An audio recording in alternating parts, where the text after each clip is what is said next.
We moved away from the Seven Sisters waterfalls. The Angel Falls in my mind now because of the highest waterfall in the world, or at least according to some. But the Seven Sisters is just over there, and we're now in the small restaurant here on the edge of the cliff with this view behind us. So enjoy the view while I continue on the teaching. Exodus chapter 14, verse 19. Then the angel of God was going before the host of Israel, moved and went behind them. And the pillar of cloud moved from before them and stood behind them. Right now, the pillar of cloud, daytime, understandably, that this is now happening. So the angel of the Lord, this is not the first mention. We've known about the angel of the Lord who went and killed the firstborn earlier. But in the previous section, it was not a mention of the angel of the Lord in the context of moving with them. So now we see that there's not just the pillar of the cloud and the pillar of the fire, but as well an angel of the Lord. Who exactly this angel of the Lord is, we don't know, right? Very often in the Old Testament, this angel is a pre-incarnate Christ. Is it the pre-incarnate Christ here? Yes or no? It doesn't really matter that much. Or it's only thing is we see that there's more, right? The angel of the Lord very often as well to do with when there's some other war going on. So protection, that is as well, not just from the sun by day and the cold by night, but as well from enemies. So the angel is therefore now here mentioned. Not mentioned before because there were no enemies involved. Now there's enemies involved, so the angel is mentioned. It's the only simple reason. Doesn't mean that he wasn't there before. It's just in the previous context, it wasn't necessary. Actually, context is always very important when it gets to like on the way driving here today as well. Overtaking people, say sometimes people let you into a gap, you hoot to say thank you, and other times you want to overtake someone, so you hoot to show that you're overtaking, to warn people. So there's context, right? Same sound, different context, meaning something different. So the same thing here. That is happening. Not mentioned before, that doesn't mean it wasn't there, but there's the context changed, they're not driven there, and so the angel is mentioned. And so the other thing that's mentioned is that this angel is not just now in front of them, and they, like the angel in front and they in the middle and Pharaoh in the back kind of idea, but the angel is now going to stand in the back to protect them, or in this way then to show protection. And not only the angel, but the pillar of cloud is moving there to stand between the army of Pharaoh included, and the people. Verse 20. Coming between the host of Egypt and the host of Israel, and there was the cloud and the darkness, and it lit up the night without one coming near the other all night. Right, so all of this, what happened is ultimately that this pillar of cloud is forming a bit more than just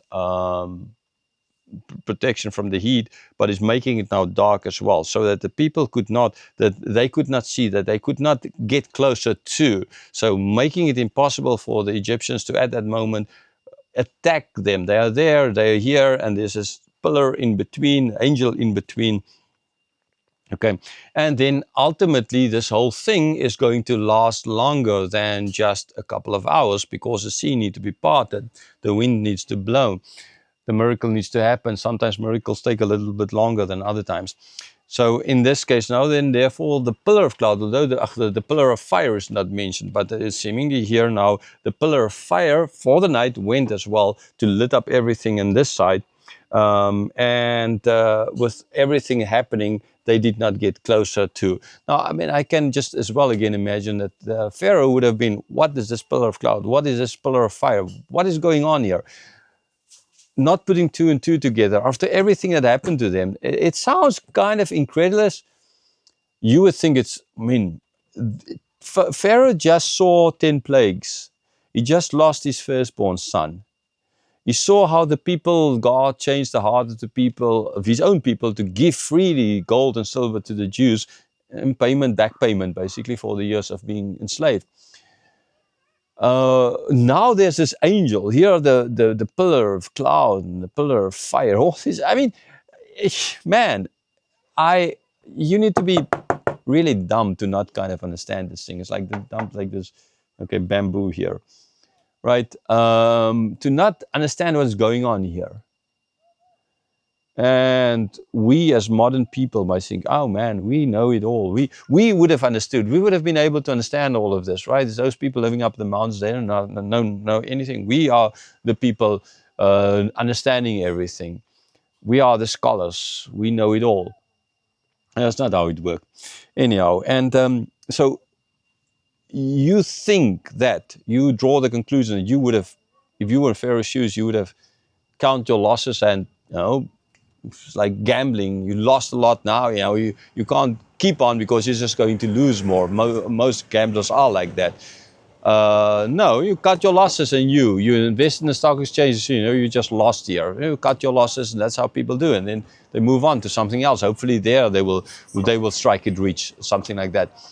So you think that this is what Pharaoh would have? Well, no, tail between the legs, go back to Egypt, and just maybe find a few other people who are willing to work for not free but small. It would have been always possible to find people like that, but no, not Pharaoh. He was going to.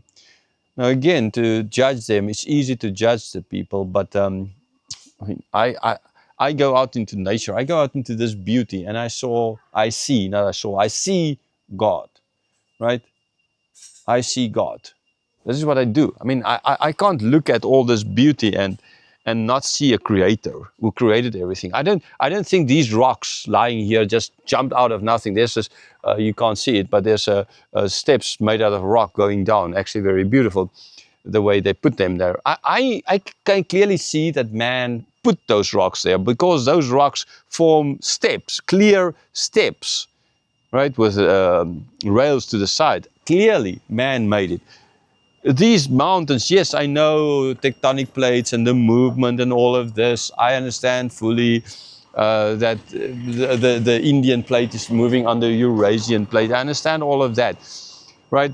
But just go to the top of this hill here and you look down and it's flat. Bangladesh, down there, it's flat. There's nothing. It differs. It all differs. Trees, different trees all over the world. We're going to eat fruit now, different kinds of food. I mean, really, honestly, I see God. I see a creator at work, right? I understand. But you get so many people who are like, nah, these things just came into existence just on its own. It came out of nothing, atheists, right? Other faiths, the majority of faiths don't believe in a creator God. It's just Hebrews, the Jews, and the Jewish faith, the Abrahamic religions basically believe in a creator God. Other faiths, they don't. I mean, I can't but. So it's like Pharaoh here. You would think that Pharaoh ought to understand. You would think that he ought to, cut his losses and just go back home. And that's that. He's not going to do it. He's blind. Atheists, ultimately, not believing in God. They're blind. Sad, but true. They think they're so intelligent. And the mountain people don't understand a thing. We're on top of the mountain, that's why you use that. But no, these people here, by the grace of God, work of mysteries, they believe in God. They know that their God exists because they can see this beauty as well. Okay? Yeah, so maybe it's time that you understand that the people with true knowledge is not the person who understands atomic physics and understands the Heisenberg principle, right? No, it's people who know God, people who can see that there is a creator at work and work from that point of view. So, yeah.